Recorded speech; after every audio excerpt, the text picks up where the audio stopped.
नमस्कार दोस्तों, स्वागत है आपका the Hindi fact show YouTube channel में। शेयर बाजार में इस बजट के बाद जो हाहाकार मचा है, उसका सबसे बड़ा villain STT security transaction tax में हुई भारी बढ़ोतरी है। रविवार 1 फरवरी 2026 को जब बजट पेश हुआ तो बाजार के दोनों इंडेक्स सेंसेक्स और निफ्टी ताश के पत्तों की तरह ढह गए। सेंसेक्स एक समय 2300 अंक तक गिर गया था और निवेशकों के लगभग 8 से 10 लाख करोड़ रुपए स्वाहा हो गए। आइए आसान भाषा में समझते हैं कि ट्रेडर्स इतने गुस्से में क्यों हैं। सरकार ने फ्यूचर्स एंड ऑप्शंस यानी FNO पर टैक्स इतना बढ़ा दिया है कि अब ट्रेड करना बहुत महंगा हो गया है। फ्यूचर्स पर टैक्स 0.02% से बढ़ाकर 0.05% कर दिया गया, यानी 150% की बढ़ोतरी। ऑप्शंस पर टैक्स 0.1% से बढ़ाकर 0.15% कर दिया गया।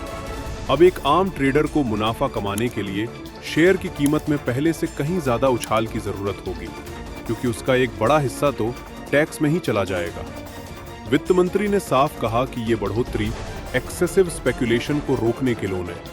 SEBI की एक रिपोर्ट के मुताबिक 10 में से 9 रिटेल ट्रेडर्स FNO में पैसा गंवाते हैं। सरकार चाहती है कि लोग शॉर्ट टर्म ट्रेडिंग छोड़कर लंबे समय के लिए निवेश यानी लॉन्ग टर्म इन्वेस्टमेंट करें। बजट के बाद एंजल वन, BSE और ग्रो जैसी कंपनियों के शेयरों में 10% से 13% तक की भारी गिरावट आई। इन कंपनियों की ज्यादातर कमाई ट्रेडिंग वॉल्यूम से होती है। जब टैक्स बढ़ेगा तो लोग ट्रेड कम करेंगे, जिससे इन कंपनियों का मुनाफा घटेगा। ट्रेडर्स का कहना है कि अगर हम 1 लाख रुपए का टर्नओवर करते हैं तो पहले जहां 20 रुपए टैक्स देते थे, अब 50 रुपए देना होगा। बिना कुछ किए सरकार का हिस्सा 2.5 गुना बढ़ गया। मार्केट के दिग्गजों जैसे शंकर शर्मा ने इस कदम की तारीफ की है, क्योंकि उनके हिसाब से FNO नशे की तरह युवाओं को बर्बाद कर रहा था।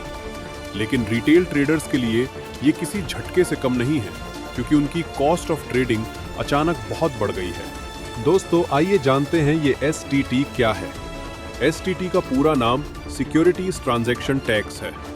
सरल शब्दों में कहें तो ये एक प्रकार का डायरेक्ट टैक्स है जो शेयर बाजार में शेयरों की खरीद और बिक्री पर लगता है। इसे आप शेयर बाजार का टोल टैक्स मान सकते हैं। जैसे सड़क इस्तेमाल करने के लिए टोल देना पड़ता है, वैसे ही बाजार में ट्रांजैक्शन करने के लिए सरकार को STT देना पड़ता है। तो दोस्तों, STT कैसे काम करता है, आसान उदाहरण के साथ समझते हैं। मान लीजिए आपने 1 लाख रुपए के शेयर खरीदे या बेचे। ये आपके ब्रोकर जैसे जीरोधा, ग्रो, एंजल वन द्वारा आपके सौदे के वक्त ही काट लिया जाता है। ब्रोकर ये पैसा सीधे भारत सरकार को जमा कर देता है। इसे 2004 में शुरू किया गया था ताकि टैक्स चोरी कम की जा सके। चूंकि ये ट्रांजैक्शन के समय ही कट जाता है, इसलिए इससे बचना नामुमकिन है। तो कैसी लगी आपको हमारी ये वीडियो, कमेंट बॉक्स में लिखकर जरूर बताएं।